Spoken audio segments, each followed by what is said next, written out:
आज की पढ़ाई के लिए हम एजरा चैप्टर 9 एंड 10 देखने वाले हैं और उसकी पढ़ाई करते वक्त आपने पढ़ लिए, उसको पढ़े रहेंगे।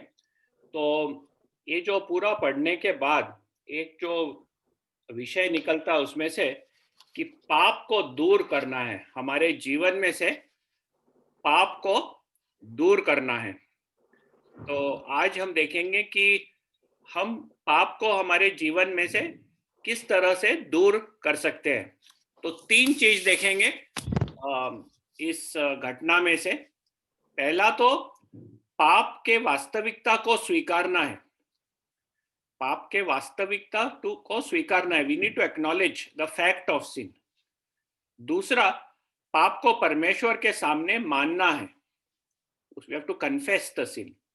और तीसरा, पाप से पश्चाताप करना है। We need to repent from the sin. तो ये तीन चीज देखेंगे आज के दो चैप्टर्स में से। हमने अब तक पढ़े थे कि एजरा वो बेबीलोन से जेरूसलम आया था और राजा ने उसे ये आदेश भी दिया था कि वो जाके लोगों को ऑडिट करे, जांच करे कि किस तरह से उनका चाल चलन परमेश्वर के वचन के अनुसार है। तो उस रीत से वो और अधिकार से वो उधर आया था। और एक जो उसको समस्या उधर खड़ी हुई है कि यहूदा के लोगों ने पाप किया था और उनका पाप ये था कि उन्होंने जाके अन्य जातियों के स्त्रियों के साथ शादी कर ली थी। तो ये जो दो चैप्टर है उसमें पढ़ने से हमें ये दिखाई देता है कि पाप कितना भयानक है और उसको हमारे जीवन में से दूर करना है। तो पहला भाग पढ़ेंगे कि पाप के वास्तविकता को स्वीकारना महत्व का है। जब हम पाप का बोलते हैं तो पाप ईश्वर के नियम से हटना है। जो परमेश्वर का नियम दिया गया है उसमें से हटना या दूर होना, वो परमेश्वर के आंखों के सामने पाप है। तो चैप्टर 9 और उसका पहला वचन निधि पढ़ेंगे।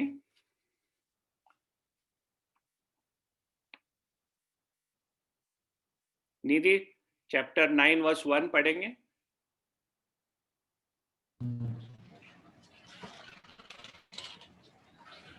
जब ये काम हो चुके, हाकिम मेरे पास आकर कहने लगे, न तो इजरायली लोग, न याजक, न लेविया इस और के देशों के लोगों से अलग हुए, वरन उनके से अर्थात कनानियों, हित्तियों, परिज्जियों, यबूसियों, अम्मोनियों, मोआबियों, मिस्रियों और एमोरियों के से घिनौने काम करते हैं।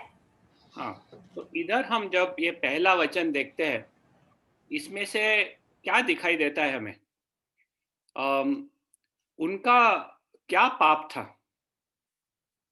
पहला वचन में से हम क्या देखते हैं कि उन लोग ने क्या किया था?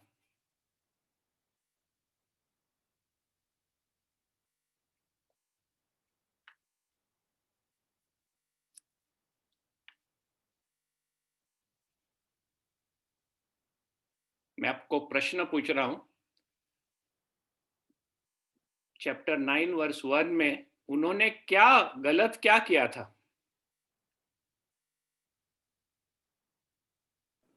अन्य जाति लोग के साथ शादी करवाया।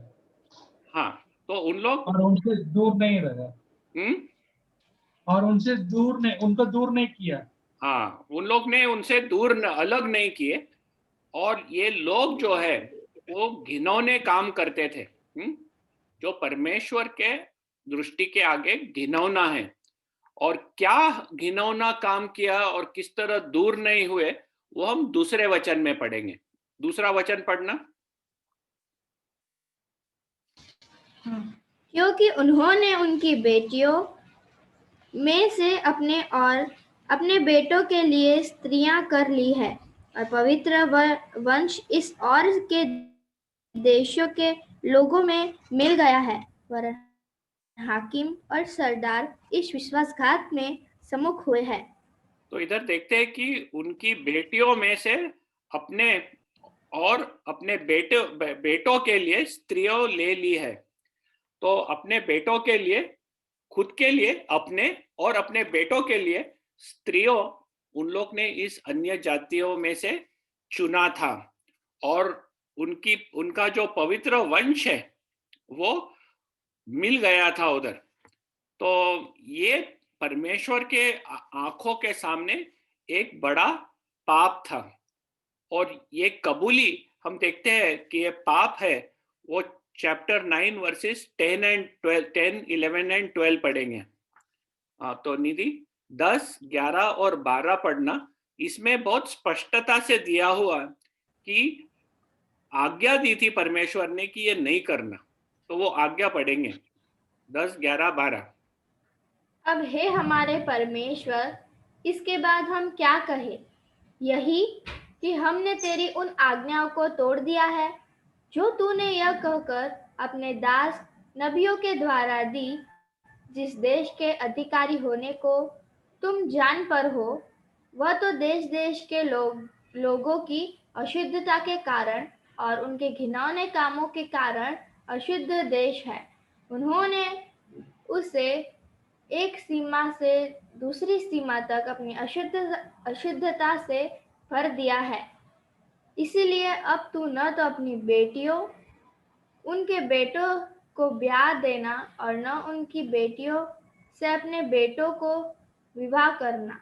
हाँ बस। तो इधर हम देखते हैं कि परमेश्वर ने अपने नबियों के द्वारा आज्ञाएं बहुत स्पष्ट रीत से दी थी। उन्होंने बोला कि ये लोग अपना देश पूरे अशुद्धता से भरे और वो घिनौने काम करते हैं, जो मूर्ति पूजा करते हैं, जो उनकी रीत है, उन्होंने पूरे देश को अशुद्ध बना दिया था। इसलिए उन्होंने कहा कि उनकी बेटियों से अपने बेटों को ब्याह न करना, क्योंकि करने से वो तुम्हारे बेटों को वही रीत से मूर्ति पूजा की तरफ और अपने जो घिनौने काम है उसके तरफ खींच के ले जाएंगी, परमेश्वर से उनका हृदय दूर करेंगी। तो ये उन्हें पता था। ये हम ड्यूट्रोनॉमी में भी देखते हैं। ड्यूट्रोनॉमी व्यवस्था विवरण पढ़ना, चैप्टर 7 वर्सेस 3 एंड 4। व्यवस्था विवरण 7वां अध्याय 3 और 4 वचन। और न उसने ब्याह शादी करना, न तो अपनी बेटी उनके बेटे को ब्याह देना और न उनकी बेटी को अपने बेटे के लिए ब्याह लेना, क्योंकि वे तेरे बेटे को मेरे पीछे चलने से भड़काएगी और दूसरे देवताओं की उपासना कराएगी, और इस कारण यहोवा का कोप तुम पर भड़क उठेगा और वह तेरा शीघ्र सत्यानाश कर डालेगा। तो इधर परमेश्वर ने बहुत स्पष्टता से अपना वचन उन्हें दिया था कि उनसे ब्याह शादी न करना, और क्यों ये करने से वो मेरे पीछे चलने से उनको बहकाएंगी और दूसरे देवता की उपासना करवाएंगी, इसलिए ये मत करना। और आप वो करने लगे तो परमेश्वर का कोप तुम पर भड़क उठेगा और परमेश्वर सत्यानाश कर देगा। तो इसमें से हमें दिखाई देता है कि परमेश्वर के नियम से हटना वो पाप है। फिर हम देखते हैं चैप्टर 9 वापिस एजरा का चैप्टर 9 और दूसरा वचन जो पढ़े हमने, उसमें लिखा है कि वरन हाकिम और सरदार इस विश्वासघात में मुख्य हुए हैं। तो ये जो पाप किए थे उसमें सिर्फ साधारण लोग ने नहीं किए। हम देखते हैं कि जो उनके सरदार है, हाकिम है, वो भी विश्वासघात में मुख्य है। उन्होंने ज्यादा कदम उठाया उस तरफ, और इसलिए बाकी के लोग ने भी करने लगे। और इसमें से समझ में आता है कि जब पाप का विषय है, परमेश्वर का वचन हरेक को एक रीत से लागू होता है। उसमें राजा या प्रजा, ऊंचा या नीचा, शिक्षित या अनपढ़, परमेश्वर का वचन किस में भी फर्क नहीं करता है। तो ये जानना इंपॉर्टेंट है कि पाप के वास्तविकता को स्वीकार करें। और इधर हम देखते हैं कि लोग आके ये इज़रा को बताते हैं और उन्होंने स्वीकार किया कि हाँ ये पाप है। तो पहचाना उन्होंने कि ये जो हो रहा है हमारे बीच में वो पापी चीज है। बाइबल काफी चीजों को पापी कहलाता है। कोलोशियंस चैप्टर 3 वर्स 8 में लिखा है, पर अब तुम भी इन सब को अर्थात क्रोध, रोष, बैर भाव, निंदा और मुंह से गालियां बकना, ये सब बातें छोड़ दो। ये पापी चीज है। तो और भी काफी जगह बाइबल में बताया गया है कि क्या चीजें परमेश्वर के आंखों के सामने पापी है। जैसे कुड़कुड़ा करना, ग्रम्बलिंग करना, और इधर लिखा है क्रोध। हम जब क्रोधित होते हैं तब क्या हम पहचानते हैं कि ये पापी पाप है? कि हम लोग कैसे समझते हैं कि नहीं, सब जन करते हैं तो ये ठीक रहेगा, उसमें कोई प्रॉब्लम नहीं है। क्रोध करना, रोष, बैर भाव, हम कितने बार बैर भाव करते हैं। या निंदा, किसकी निंदा, किसके पीठ के पीछे निंदा करना, कम बताना दूसरे को, उसके बारे में बुरा बोलना, मुंह से गालियां। कभी कभी हम कड़वाहट चीजें बोल देते हैं। आप बोलेंगे हम जो रेगुलर गाली नहीं है, लेकिन जो कड़वाहट चीज रहती है वो गाली जैसे ही रहती है। और ये सब हमारे मुंह में से जब निकलता है, परमेश्वर उसे पाप कहता है। और क्या हम पहचानते हैं ये पाप है? क्योंकि पाप को पाप करके पहचानना वो पहला स्टेप है। हमें पाप को हमारे जीवन में से दूर करना हो तो फिर दूसरा स्टेप देखेंगे कि पाप को परमेश्वर के सामने मान लेना है। ये पाप को परमेश्वर के सामने मान लेना है। We have to confess our sin to God. तो अभी थोड़े वचन देखेंगे जिधर एजरा और लोग आत्मा का दुख और उसकी शारीरिक अभिव्यक्ति किस तरह से व्यक्त किए। The grief of the soul, उनके अंतकरण में किस तरह से दुख हुआ और वो शारीरिक रीत से कैसे प्रकट किए। तो चैप्टर 9 का तीसरा वचन पढ़ेंगे अभी। Ezra chapter 9 verse 3। यह बात सुनकर मैंने अपने वस्त्र और बागे को फाड़ा और अपने सिर और दाढ़ी के बाल नोचे और विस्मित होकर बैठा रहा। हाँ, अभी इधर क्या क्या शब्द वापरे हैं जिससे समझता है कि एजरा के आत्मा में दुख हुआ और किस तरह उसने प्रकट किया। क्या शब्द वापरे?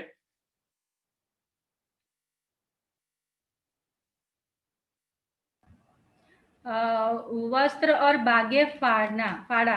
हाँ, और सिर और दाढ़ी के बाल नोचे। हाँ, विस्मित होकर, दुखी होकर बैठ गया। बराबर। तो ये 3 चीजें उसने किए। एक तो उसके आत्मा का दुख है, जब वो विस्मित होकर बैठ गया, उसको बहुत दुख हुआ। दूसरा हम देखते हैं कि उसने अपने वस्त्र फाड़ दिया। ये वस्त्र फाड़ना जब बहुत भयानक चीज होती है, जब हम देखते हैं कि हमारा बिल्कुल सब कुछ खराब हो गया है, तब हम देखते हैं कि लोग अपना वस्त्र फाड़ देते हैं। जैसे कि माताजी पिताजी कोई मर गया, या तो बहुत भयानक चीज हो गया, सब कुछ मेरा नष्ट हो गया, तब लोग अपना वस्त्र फाड़ते हैं, ये बताने के लिए अपना दुख। एजरा इस बात के ऊपर अपना वस्त्र फाड़ा और इतना दुखी हो गया कि उसने अपने बाल और सर के बाल और दाढ़ी के बाल को नोचा। तो आपको समझा रहेगा कि कितना दुखी था वो। 10 चैप्टर 10 वर्स 1 पढ़ना अभी। Chapter 10 verse 1। जब प्रजा परमेश्वर के भवन के सामने पड़ा, रोता हुआ प्रार्थना और पाप का अंगीकार कर रहा था, तब इज़राइल में से पुरुषों, स्त्रियों और बच्चों की एक बहुत बड़ी मंडली उसके पास इकट्ठी हुई और लोग बिलख बिलख कर रो रहे थे। तो इधर बताते हैं कि लोग उधर आकर बिलक बिलक के रो रहे थे। ऐसा नहीं कि थोड़े से आंसू इधर उधर से, उनको ये बात का ध्यान हुआ कि हम किस तरह से महारीत से परमेश्वर के सामने पाप किया है और परमेश्वर का क्रोध हमारे पे बहुत भयानक तरह उतर सकता है। और उन लोग बिलक बिलक कर रो रहे थे। और हम देखते हैं कि एजरा भी भवन के सामने पड़ा और रोता हुआ वो रो रहा था। तो ये दिखता है कि किस तरह से एजरा जाकर अपने और अपने देशवासियों के पाप के लिए वो पश्चात परमेश्वर के सामने जाके कबूल कर रहा है। हम कभी कभी अपने पापों को कबूल करते हैं बहुत साधारण रीत से, जैसे कि कुछ ज्यादा नहीं हो गया। हम ये नहीं पहचानते कि ये जो पाप हमने किया है, जब हम लोगों के पीछे थोड़ा निंदा कर देते, फिर ऐसा चलते चलते फिरते हम बोलते हैं गॉड प्लीज फॉरगिव मी, मैंने निंदा कर दिया, छोड़ दो। हमें समझना है कि पाप पाप है, और ये पाप कितना भयानक है हमें तब समझेगा जब हम परमेश्वर की पवित्रता समझने लगेंगे। जब पाप परमेश्वर की पवित्रता समझने लगेंगे, तब हम पाप का भयानकपना हमें समझ में आएगा। आदम और हवा ईडन गार्डन में जाके क्या किया? एक फल खाया। हम बोलेंगे फल खाने में क्या हरकत, ठीक है गलती हो गई, परमेश्वर आप इतने गुस्से क्यों हो गए?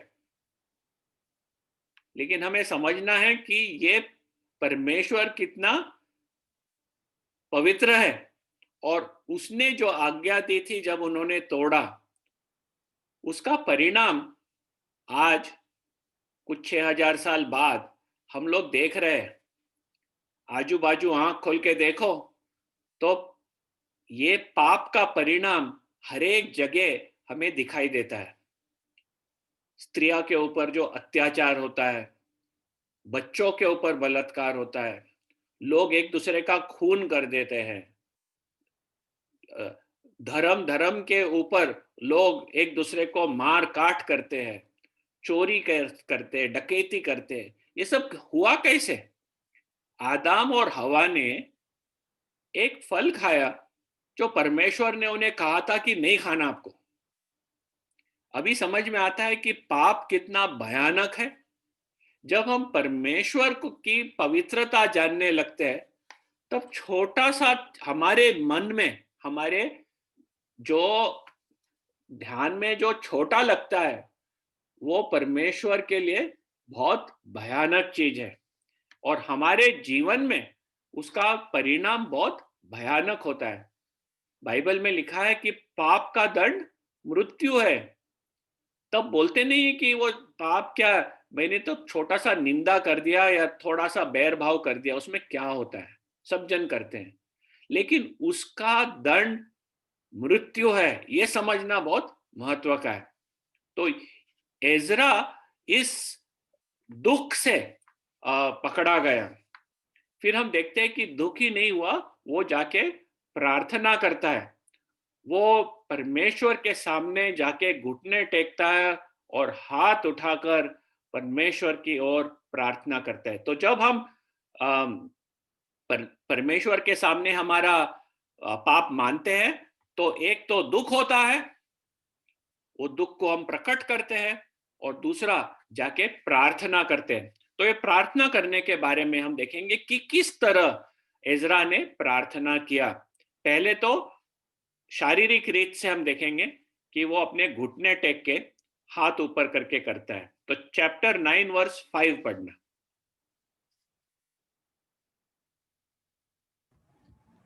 परंतु सांझ की भेंट के समय मैं वस्त्र और बागा फाड़े हुए उपवास की दशा में उठा, फिर घुटनों के बल झुका और अपने हाथ अपने परमेश्वर यहोवा की ओर फैल कर कहा।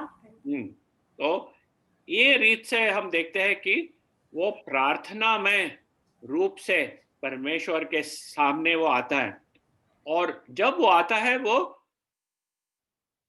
मानता है कि गए पिछले दिनों में पहले उनके बाप दादा के समय से उन्होंने किस तरह पाप किया और परमेश्वर ने किस तरह उन्हें दंडित किया था, जो जिसके द्वारा और जिसके लिए परमेश्वर ने उन्हें सजा दी थी, और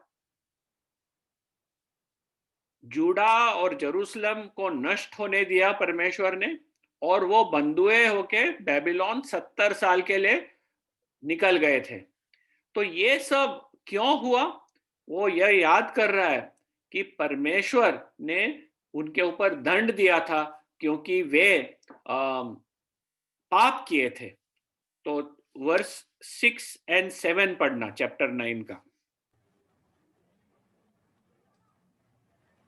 हे मेरे परमेश्वर, मुझे तेरी ओर अपना मुंह उठाते लाज आती है, और हे मेरे परमेश्वर, मेरा मुंह काला है, क्योंकि हम लोगों के अधर्म के काम हमारे सिर पर बढ़ गए हैं, और हमारा दोष बढ़ते बढ़ते आकाश तक पहुंचा है। अपने पुरखाओं के दिनों से लेकर आज के दिन तक हम बड़े दोषी हैं, और अपने अधर्म के कामों के कारण हम अपने राजाओं और याजकों समेत देश देश के राजाओं के हाथ में किए गए की तलवार, दासत्व, लूटे जाने और मुंह काला हो जाने की विपत्तियों में पड़े, जैसे कि आज हमारी दशा है। हाँ, तो बोलता है कि मैं लज्जित हूं मेरा मुंह आपके सामने उठाने, क्योंकि अधर्म के कारण हमारे सिर पर, अधर्म के काम हमारे सिर पर बढ़ गए बोला, और जो हमारा दोष है वो बढ़ते बढ़ते आकाश तलक पहुंच गया। तो कबूल करता है परमेश्वर के सामने अपने पाप, और ये भी कबूल करता है कि जो उनके ऊपर दंड आया था, और जो तलवार, बंदुआई, लूट जाना, मुंह काला हो जाना, ये सब कुछ उनके पापों के कारण परमेश्वर ने उनके ऊपर लाया था। लेकिन वो ये याद करता है कि परमेश्वर एक कृपालु परमेश्वर है, और ये परमेश्वर कृपा भी करता है, और किस तरह परमेश्वर ने उनको दंड में से थोड़ी राहत भी दी थी।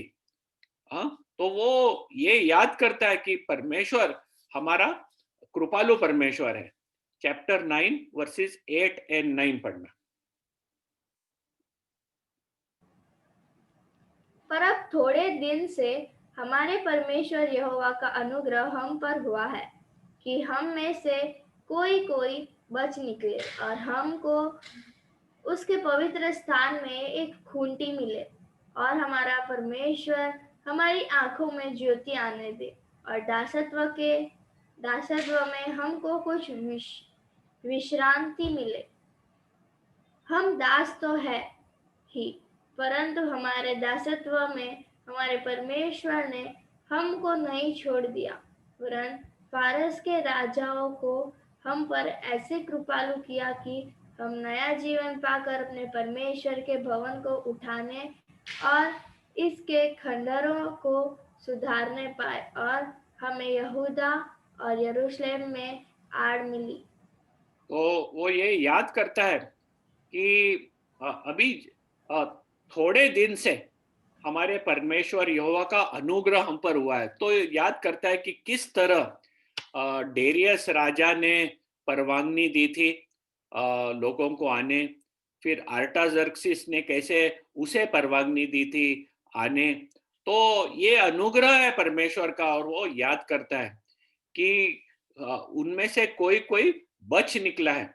बचने की काबिलता नहीं थी, योग्यता नहीं थी, लेकिन परमेश्वर उनके ऊपर अनुग्रह किया, इसलिए वो बचे, और उन्हें ये पवित्र स्थान में एक खूंटी मिली ताकि वो आके उधर रह सके।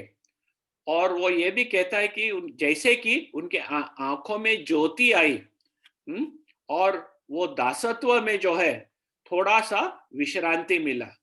तो ये सब परमेश्वर ने इतने अनुग्रह से किया। वो याद करता है कि परमेश्वर जो योग्य है उन्हें पूरी तरह नष्ट करने के लिए उसने नष्ट नहीं किया, लेकिन उनके लिए अच्छा किया।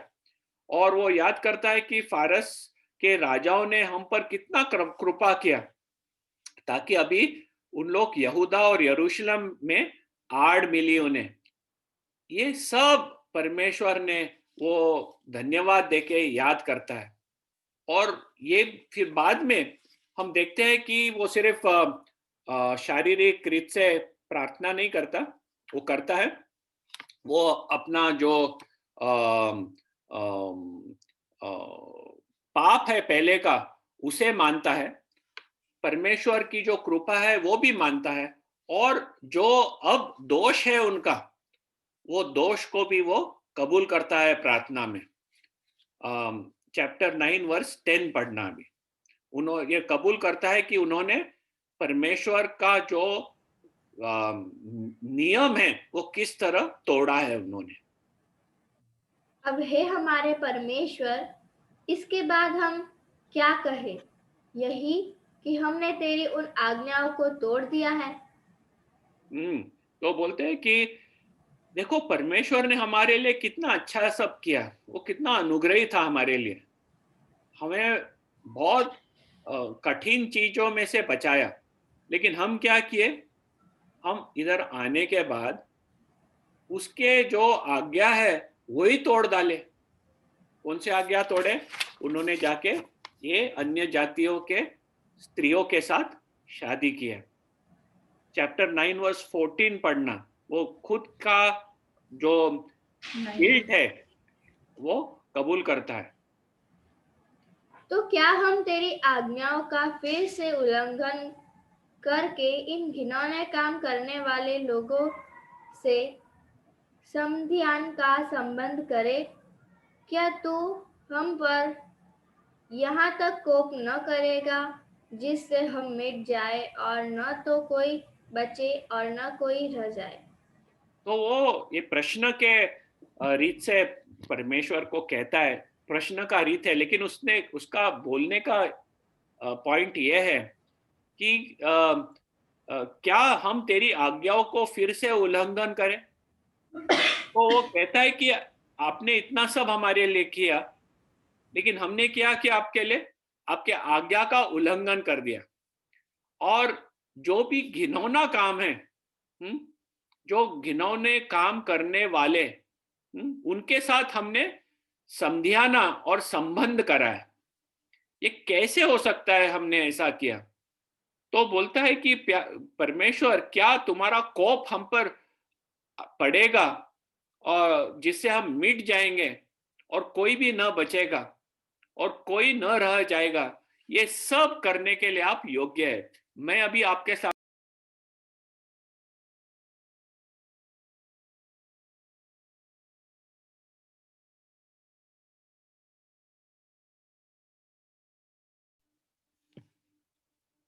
तो बोलता है कि मैं मेरा मुंह भी नहीं उठा सकता हूं। तो मुझे ये पूछना है कि हम जब पाप करते हैं तब हम ये पाप को परमेश्वर के सामने आके क्या हम लोग कबूल करते कि छुपा देते? देखो, परमेश्वर सब कुछ देखने वाला है, वो सब जानता है।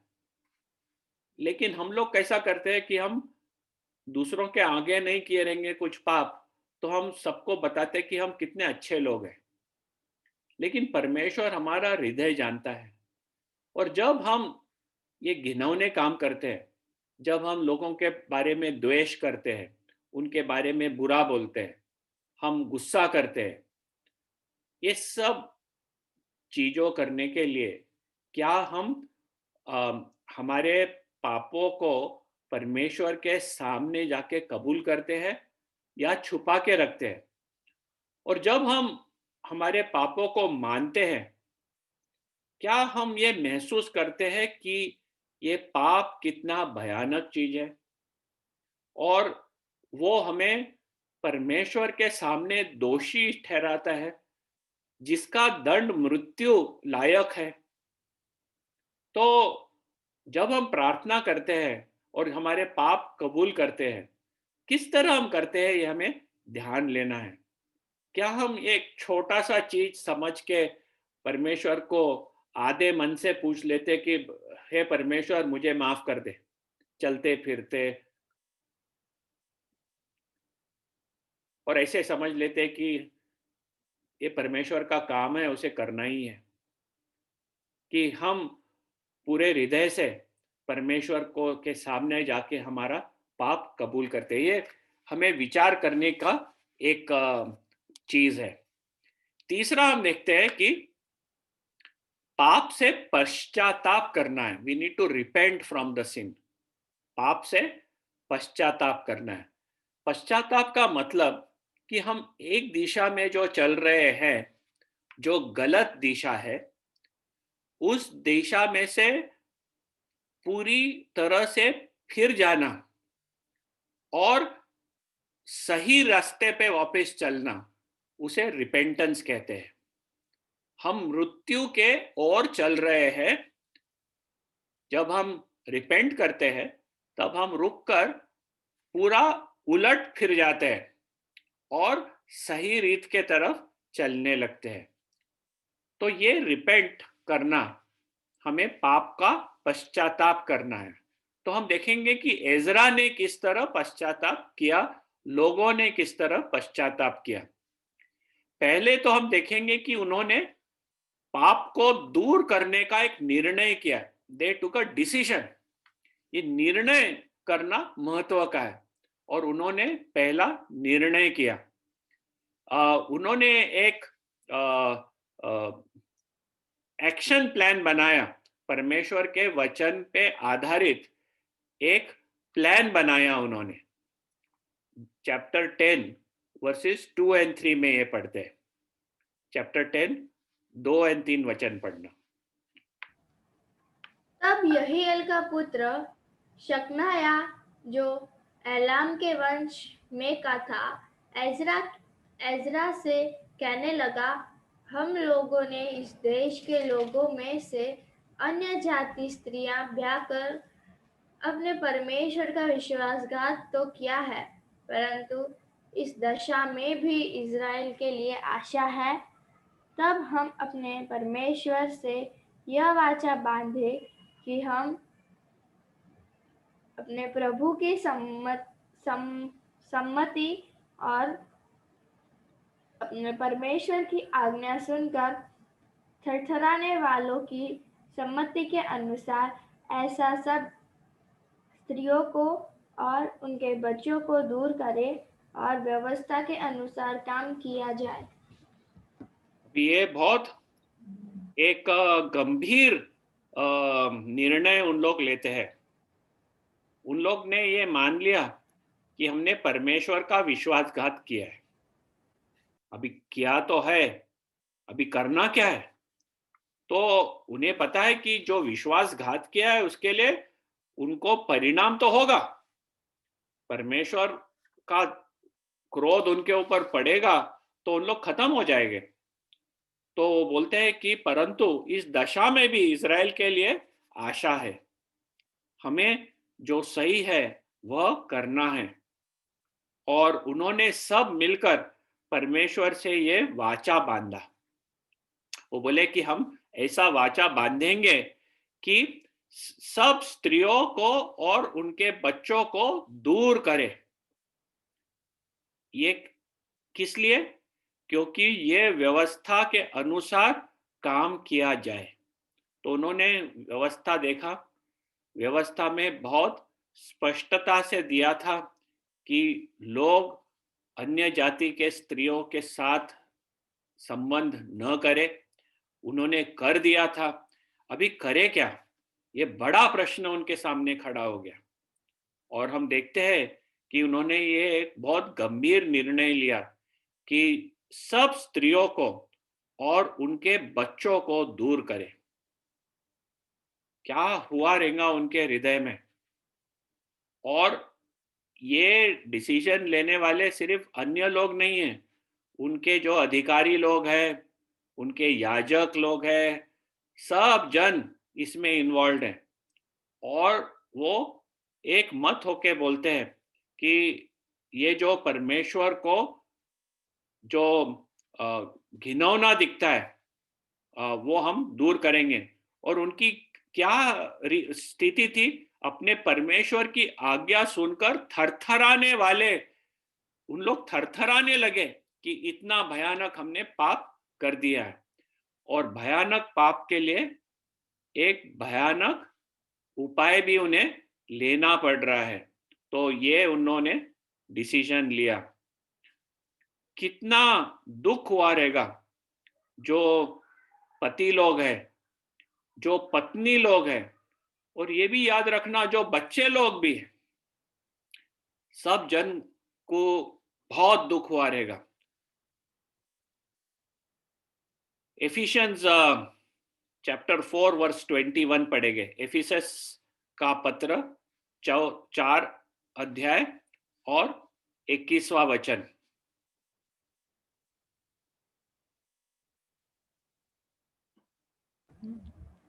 वरन तुमने सचमुच उसी की सुनी और जैसा यीशु में 4:21 हाँ, इफिसियंस 4:21 ही है। हाँ, ठीक है। वरन तुमने सचमुच उसी की सुनी और जैसा यीशु में सत्य है उसी में सिखाए भी गए। फिर मैंने रेफरेंस गलत लिया रहेगा, लेकिन मैं पढ़ता हूं कि तुम पिछले चाल चलन के पुराने मनुष्यत्व को जो भरमाने वाली अभिलाषाओं के अनुसार भ्रष्ट होता जाता है उतार डालो। ये कॉलोसियंस है कि पता नहीं, मेरे को देखने दो, एक मिनट। देखता हूँ। पुराने मनुष्यत्व को जो भरमाने वाली अभिलाषाओं के अनुसार भ्रष्ट होता जाता है उतार डालो। तो पिछले चाल चलन के पुराने मनुष्यत्व को, तो हम भी जब देखते हैं कि हमें परमेश्वर ने बुलाया है, हमें उसने नया जीवन दिया है, लेकिन जो पुराने चाल चलन के हमारे जो मनुष्यत्व था, ये क्या करता है? हमें वो भरमाने वाली अभिलाषाओं के अनुसार भ्रष्ट होता जाता है। तो वो हमें भरमाता है और वो ये जो अभिलाषाएं हमारे में खड़ी करते हैं उसमें से ये भरमाने वाली चीज है और वो भ्रष्ट होते जाता है। तो पौल लिखता है उन्हें कि ये उतार डालो तुम्हारे में से, आपके पिछले चाल चलन को उतार डालो। उसे हमें हमारे जीवन में से उतारना बहुत तकलीफ का काम है। कोई कोई चीज तो हमें पसंद भी है, निंदा करना बहुत अच्छा लगता है, कड़वाहट बोलना अच्छा लगता है, इसको हमें उतारना हो तो बहुत कठिन होता है। हमें कभी कभी अच्छा लगता है जब हम बुरे चीजें बोलते हैं लोगों के बारे में, अभी वो हमें पूरी तरह से हमारे जीवन में से निकाल देना हो तो काफी दुख होता है, काफी तकलीफ होती है। लेकिन परमेश्वर का वचन बहुत स्पष्ट है, पाप है तो उसे निकाल देना है। थोड़ा हम देखेंगे शादी के संबंध में, ये जूना करार में से देखे, लेकिन नए करार में भी जब हम पढ़ते हैं 2 कोरिन्थियो चैप्टर 6 वर्स 14 पढ़ना। 2 कोरिन्थियंस चैप्टर 6 वर्स 14।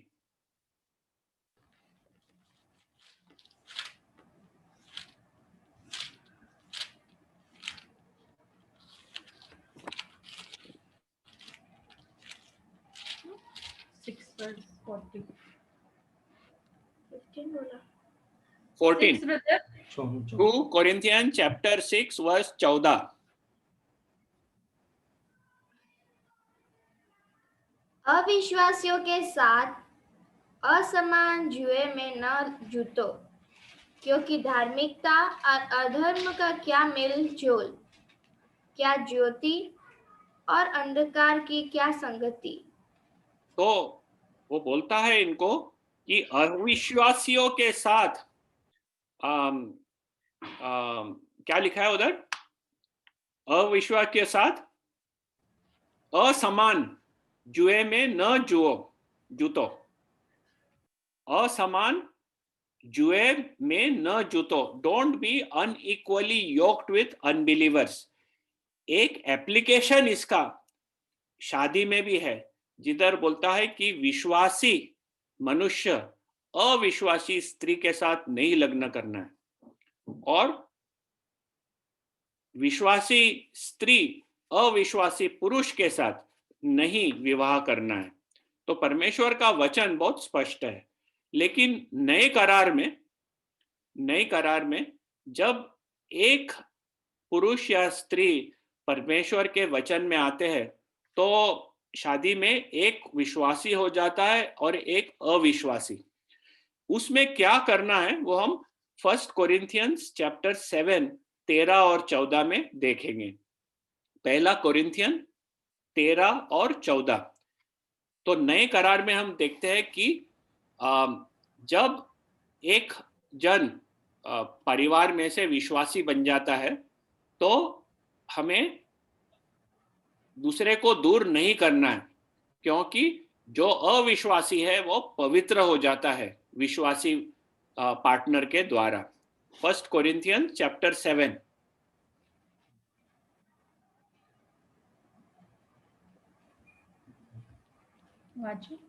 हाँ। जिस स्त्री का पति विश्वास न रखता हो और उसके साथ रहने से प्रसन्न हो, वह पति को न छोड़े, क्योंकि ऐसा पति जो विश्वास न रखता हो वह पत्नी के कारण पवित्र ठहरता है, और ऐसी पत्नी जो विश्वास नहीं रखती पति के कारण पवित्र ठहरती है। नहीं तो तुम्हारे बाल बच्चे अशुद्ध होते, परंतु जब तो पवित्र है। अब तो पवित्र है। तो इधर लिखा है कि नए करार में जब ऐसी परिस्थिति आती है हमें डाइवोर्स नहीं करना है। तो ये जो आज पढ़ रहे हैं हम इज़रा के बारे में, वो एक उदाहरण है कि जब पाप हम करते हैं किस तरह से हमें पाप हमारे जीवन में से निकालना है, और कितना भी उसका दुख क्यों ना हो हमें वो करना है। तो पहला तो उन्होंने ये डिसीजन लिया, दूर करने का निर्णय लिया। दूसरा हम देखते हैं कि किस तरह सामूहिक पाप को सामूहिक सुधारना की कार्रवाई उन्हें करना आवश्यक था। देखो, ये जो पाप हुआ वो एक प्राइवेट पाप नहीं था, किसका व्यक्तिगत पाप नहीं था एक दो जन का, ये एक सामूहिक पाप था।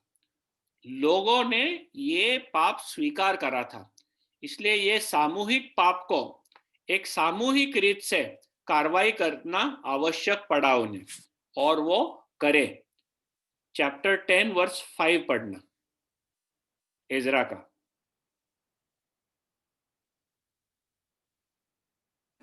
तब एजरा उठा और याजकों, लेवियों और सब इजरायलियों के प्रधानों को यह शपथ खिलाई कि हम इसी वचन के अनुसार करेंगे, और उन्होंने वैसी ही शपथ खाई।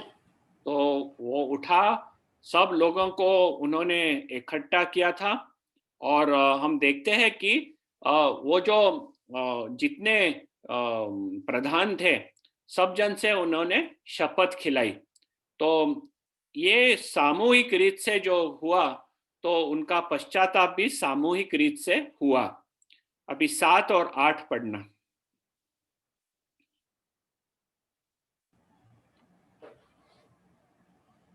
तब उन्होंने यहूदा और यरूशलेम में रहने वाले बंधुआई में से आए हुए सब लोगों में यह प्रचार कराया कि तुम यरूशलेम में इकट्ठा हो, और जो कोई हाकिमों और पुरनियों की सम्मति न मांगेगा और 3 दिन के भीतर न आए, उसकी समस्त धन संपत्ति नष्ट की जाएगी, और वह आप बंधुआई में आए हुओं की सभा से अलग किया जाएगा। हाँ, तो उधर अभी उन लोग आदेश देते हैं कि सब जन को इकट्ठा होना है, और 3 दिन का समय देते हैं। हर एक पुरुष जितने जुड़ा में किधर भी रह रहे थे, उनको घर छोड़ के यरूशलेम में इकट्ठा होना है। कोई भी पुरुष रह नहीं जा सकता अपने घर पे, और कभी वो रह गया तो आदेश दिया था कि उसकी सब धन संपत्ति नष्ट की जाएगी, और वो उस सभा में से अलग किया जाएगा। देखो, ये नष्ट करने का अधिकार और लोगों को बाहर कर देने का अधिकार आर्टाजर्क्सिस ने एजरा को दिया था, और ये अधिकार अभी वो वापर रहा है और सब जन को इकट्ठा करता है। चैप्टर 10 वर्स 9 पढ़ना।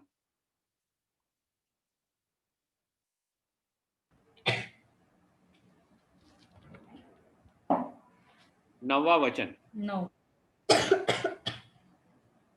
तब यहूदा और बिन्यामीन के सब मनुष्य 3 दिन के भीतर यरूशलेम में इकट्ठा हुए। यह 9वें महीने के 20वें दिन में हुआ, और सब लोग परमेश्वर के भवन के चौक में उसी विषय के कारण और भारी वर्षा के मारे कांपते हुए बैठे रहे। तो हम देखते हैं कि कैसे सब जन को एक सामूहिक रीत से लोग इकट्ठा हुए। सब मनुष्य 3 दिन के भीतर इकट्ठा हो गए, और उस विषय के कारण और झड़ी के मारे कांपते हुए बैठे रहे। तो लोग कांप रहे थे। किस लिए कांप रहे थे?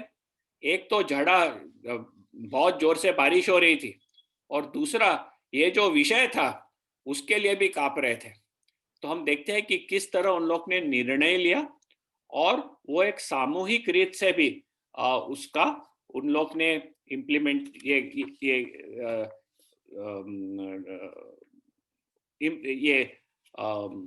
कार्रवाई की। अब देखते हैं कि सिर्फ उन्होंने निर्णय लेके नहीं किया, उसको निर्णय को उन लोग ने लागू भी किया। जो भी निर्णय लिया था उन्होंने उसे लागू भी किया। तो पहले उन लोग ने एक स्पष्ट कार्य योजना बनाई, इम्प्लीमेंट करने, उसको लागू करने एक बहुत स्पष्ट कार्य योजना उन्होंने तैयार की। चैप्टर 10 का 13 और 14 पढ़ना। परंतु लोग बहुत हैं और वर्षा का समय है और हम बाहर खड़े नहीं रह सकते, और यह एक दिन का काम नहीं है, क्योंकि हमने इस बात में बड़ा अपराध किया है।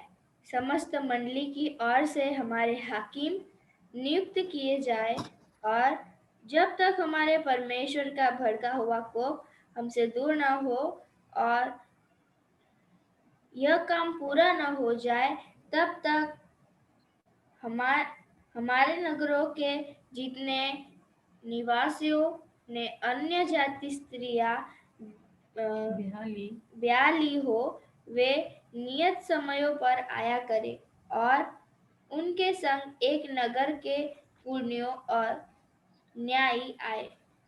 तो लोग बोलते हैं कि ये जो अभी हमें सुधारना है वो एक दो दिन का काम नहीं है। ये तो हमने इस बात में बड़ा अपराध किया है, तो ये अपराध बहुत बड़ा अपराध था, और ये बड़ा अपराध का सुधारण एक दो दिन में नहीं होने वाला है, वो उन लोग को समझ गया। तो उन्होंने कहा कि ऐसा करेंगे कि हाकिम को नियुक्त कर लेंगे, और उन्होंने ये भी बताया कि निवासियों ने अन्य जाति स्त्री ब्याह जिसने ली है, नियत समय पर आया करे। तो उन्होंने टाइम ठहराया कि कौन कब आएगा, और वो बोले कि जब वे आएंगे तो उनके नगर के जो पुर्नियों है और न्यायी है वे भी उनके साथ आना है। तो एक सिटिंग में जैसा जिसको जो समय दिया है, ये जो चीज है उसका परिणाम हो जा सकता है। तो उन्होंने ऐसा एक कार्य की योजना की। बाद में ये जो योजना बनाई उसका उन लोग ने इम्प्लीमेंटेशन किया ना। हम लोग कभी कभी कार्य बनाते हैं लेकिन उसको इम्प्लीमेंट नहीं करते। इन्होंने कार्य बनाया और उसके बारे में उसे लागू भी किया, उसको इम्प्लीमेंट किया। तो ये हम चैप्टर 10 16 और 17 वचन में पढ़ेंगे। परंतु बंधुआई से आए हुए लोगों ने वैसा ही किया। तब एजरा याजक और पितरों के घरानों के कितने मुख्य पुरुष अपने अपने पितरों के घराने के अनुसार अपने सब नाम लिखाकर अलग किए गए, और 10वें महीने के पहले दिन को इस बात की तहकीकात के लिए बैठे, और पहले महीने के पहले दिन तक उन्होंने उन सब पुरुषों की जांच पूरी कर ली जिन्होंने अन्य जाति स्त्रियों को विवाह कर लिया था। वो सब मिलते हैं, और जो उन्होंने डिसीजन किया वैसे ही उन्होंने किया। ये पूरा काम करने के लिए कितना समय लगा? चैप्टर 16-17 में से कितना समय लगा ये पूरा करने के लिए?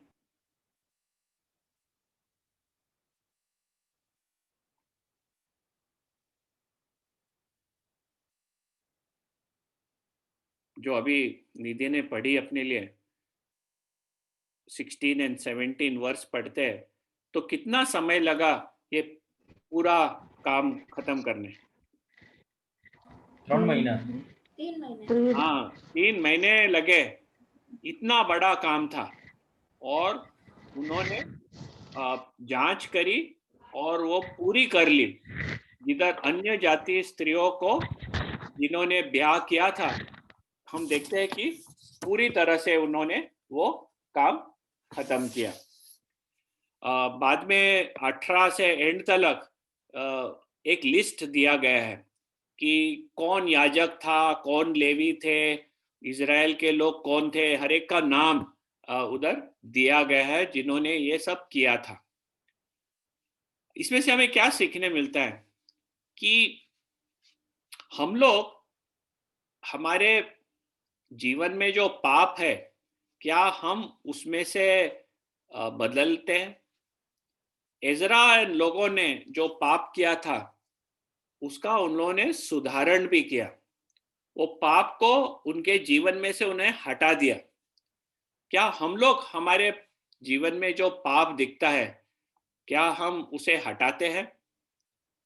हटाने के लिए उन्होंने एक योजना बनाई थी और वो योजना को पूरे दिल से उन्हें इम्प्लीमेंट भी किया।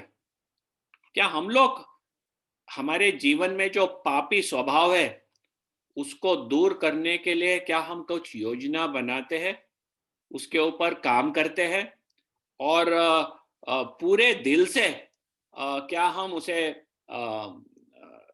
इम्प्लीमेंट करते हैं, कि आधे दिल से ऐसा सिर्फ विचार करते हाँ ये मेरे को निकालना है, लेकिन हम कुछ प्रयत्न नहीं करते उसके ऊपर। जब हम जो भी पाप जो सामूहिक रूप से हुआ जाता है, जब कोई पाप सामूहिक रीत से किया जाता है, क्या हम सामूहिक रीत से वो पाप का माफी मांगने के लिए तैयार रहते हैं? कि तब हम शर्मिंदा हो जाते हैं, नहीं नहीं मेरी इज्जत का क्या, मेरा रेपुटेशन का क्या, लोग मेरे बारे में क्या सुनेंगे, क्या सोचेंगे? क्या हमारा ध्यान इस पर रहता है कि लोग हमारे बारे में क्या सोचेंगे, कि हमारा ध्यान रहता है कि परमेश्वर मेरे बारे में क्या सोचेगा? ये हमें सोचने की बात है। लेकिन सामूहिक रीत से जब हम पाप करते हैं, तब सामूहिक रीत से भी उसका एड्रेस करना चाहिए। पवित्र आत्मा हमें बदलावट के लिए सामर्थ्य देता है।